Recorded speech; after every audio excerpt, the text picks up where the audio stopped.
looking, y'all. We got President Nicolás Maduro captured as the U.S. airstrikes Venezuela. Let's get right into it.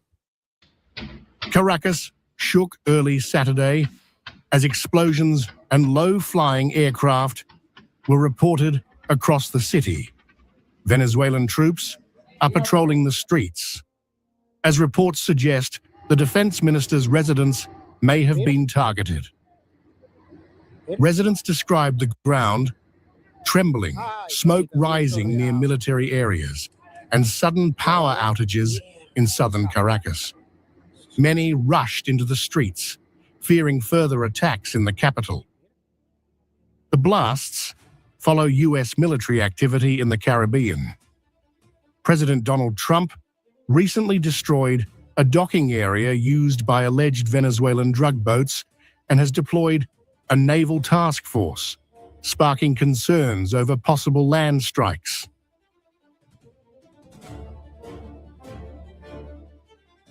Venezuela's government and U.S. authorities have confirmed the strike.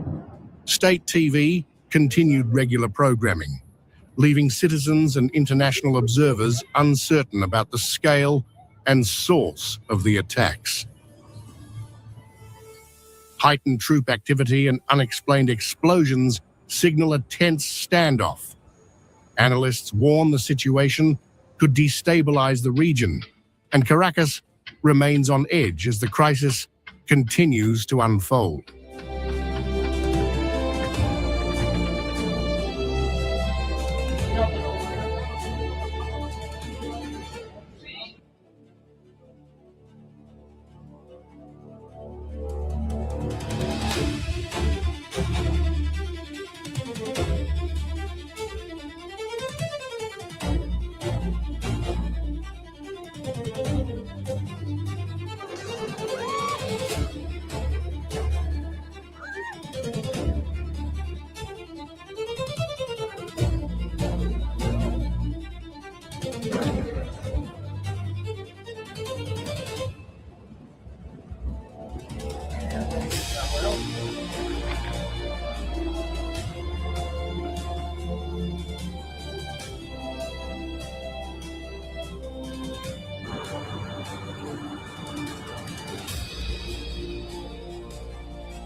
Why is the United States actively preparing for war in the Southern Caribbean?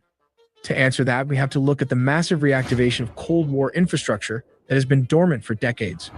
What is happening at the Roosevelt Roads Naval Station in Puerto Rico? Once the largest U.S. naval base in the world, this facility was closed in 2004. But reports indicate it is being rapidly brought back online. The U.S. military is turning this civilian zone back into a forward operating base. And what about the Henry E. Rolson Airport? Located in the U.S. Virgin Islands, this isn't just for tourists anymore. It is being transformed into a logistics hub to support heavy military transport. But why is the U.S. doing this right now? There are two main triggers. Is it because of Russia and China? Yes. Intelligence suggests that Moscow and Beijing are not just visiting Venezuela, they are attempting to set up permanent military bases. The U.S. sees this as an existential threat, a violation of the Monroe Doctrine that they cannot ignore. Is it about the oil? Absolutely. We are already seeing the precursor to war. U.S. Coast Guard helicopters have been spotted intercepting and seizing oil tankers leaving Venezuelan waters. They are choking off the regime's cash flow before the real shooting starts. If an attack happens, what ships are already in position near Puerto Rico? The U.S. Navy has assembled a specific kill chain. They're using the USS Jason Dunham Arleigh Burke-class destroyer. Its role isn't just guided missile destroyer, it is also an electronic warfare machine. The Jason Dunham is there to jam Venezuelan communications and blind their coastal radars. They are the first line of attack to confuse the enemy. And why is the U.S. Stockdale there? The Stockdale is the shield.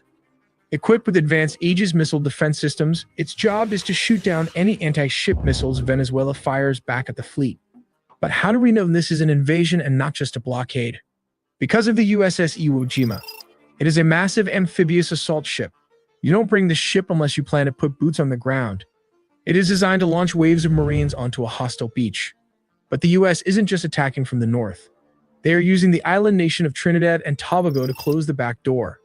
But how are they using Trinidad? The US Navy is using these waters to blockade the Gulf of Paria. Here is USS Gravely is Hunter. The Gravely acts as a sentinel, ensuring no Venezuelan submarines or fast boats can escape into the Atlantic to threaten shipping lanes. And what is the US Lake Erie doing? This Ticonderoga-class cruiser is the boss.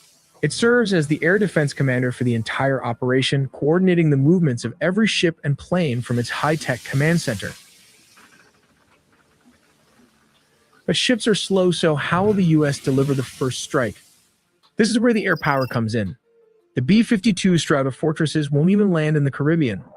They will fly straight from the continental United States, deliver their massive payload of cruise missiles, and return home without ever touching the ground. What about the B-1 Lancer? These supersonic bombers will be used for fast attacks. They can swoop in at low altitude and high speed to destroy hardened targets before the enemy knows they are there. But where will the bulk of the Air Force fly from? This is why Roosevelt Roads in Ceiba, Puerto Rico is so critical. It puts tactical aircraft just minutes away from the target.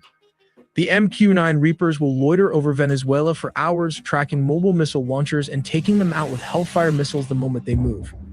While the F-35s will be the door kickers. Their job is to penetrate Venezuelan airspace undetected and destroy the S-300 air defense batteries so the other planes can fly safely. Here are VU-22 Osprey speed and versatility. These tilt-rotor aircraft will launch from the USS Iwo Jima in Puerto Rico to insert special.